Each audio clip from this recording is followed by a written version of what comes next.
প্রিয় দর্শক, পটুয়াখালীতে বন্যায় ঘের তলিয়ে প্রায় শতাধিক ঘের তলিয়ে মাছ চলে গেছে। এই দেখুন, রাস্তাঘাট সরকারি রাস্তার সব তলায় গেছে।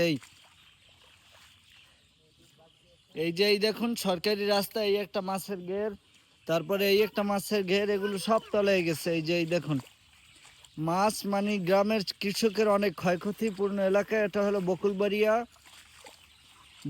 ইউনিয়ন ৮ নং ওয়ার্ড, পশ্চিম পাতাবনি এলাকা। এ জায়গায় ব্যাপক ক্ষয়ক্ষতি দেখা যাচ্ছে।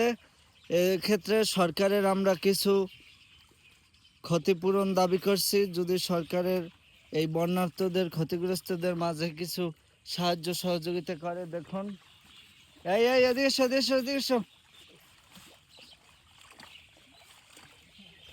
এই এই এই এই এই গেলাম পরে, এদিকে এসো, দাঁড়াও দাঁড়াও।